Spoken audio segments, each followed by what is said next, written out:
Antibiotic জীবাণু সংক্রমণ চিকিৎসায় অত্যন্ত কার্যকরী ওষুধ, তবে মাত্রাতিরিক্ত ব্যবহারে মানবদেহের কার্যকারিতা হারাচ্ছে তা। আইসিডিডিআরবির গবেষণা বলছে, চিকিৎসকের প্রেসক্রিপশন ছাড়া অ্যান্টিবায়োটিক কেনা ও সেবন বাড়ছে। আবার একটু সুস্থবোধ করার পরই তা বন্ধ করে দেন অনেকে। গবেষকদের শঙ্কা, এ অবস্থা চলতে থাকলে কোনো এক সময় অ্যান্টিবায়োটিক আর কাজেই দেবে না। সারোর সুমনের রিপোর্ট। 1928 সালে আলেকজান্ডার ফ্লেমিং অ্যান্টিবায়োটিক হিসেবে পেনিসিলিন আবিষ্কারের পর জীবাণু সংক্রমণ চিকিৎসায় ঘটে যায় এক বিপ্লব। যে সংক্রামক রোগ এতদিন ছিল অপ্রতিরোধ্য, তা ঠেকাতে মানব সভ্যতা পেল এক অনন্য হাতিয়ার। কিন্তু অ্যান্টিবায়োটিকের সাফল্যের সাথে সাথে বাড়তে থাকলো এর অতি ব্যবহার। ফলে দেখা দিয়েছে নতুন বিপত্তি। দিন দিন জীবাণুরা হয়ে উঠছে অ্যান্টিবায়োটিক প্রতিরোধী। আইসিডিডিআরবির সাম্প্রতিক গবেষণা বলছে, দেশে অ্যান্টিবায়োটিকের যথেচ্ছ ব্যবহার ও প্রয়োগ বেড়েছে। চিকিৎসকদের পরামর্শ ছাড়াই রোগীরা ইচ্ছেমতো অ্যান্টিবায়োটিক কিনছেন, সেবন করছেন। অনেক সময় রোগের একটু উপশম হলে তা বাদও দিয়ে দিচ্ছেন। আর এই অপব্যবহারে জটিল সংক্রামক রোগ তো বটেই, সাধারণ অসুখেও আগের মতো কাজ করছে না অ্যান্টিবায়োটিক। ওভার দি টাইম আমরা অনেক বেশি ডিপেন্ডেন্ট অ্যান্টিবায়োটিকের উপরে।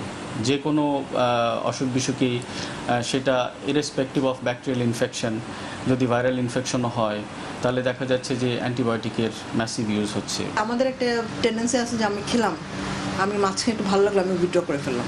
তো এটা কিন্তু অনেক হার্মফুল।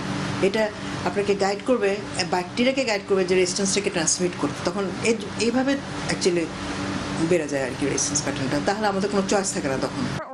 শুধু মানুষের এই ওষুধ সেবনের অসচেতনতাই নয়, পশু পাখি ও পরিবেশ থেকেও মানুষ পাচ্ছে অ্যান্টিবায়োটিক প্রতিরোধী জীবাণু। তাই মানুষ ও পশুর চিকিৎসায় অ্যান্টিবায়োটিক ওষুধের যথেচ্ছ ব্যবহার বন্ধ করার পরামর্শ গবেষকদের।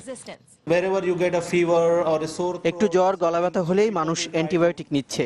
এই বার্তাটি জনগণের মাঝে পৌঁছে দিতে হবে যে সব রোগই ব্যাকটেরিয়া জনিত নয়, সবকিছুর জন্যই অ্যান্টিবায়োটিকের প্রয়োজন হয় না।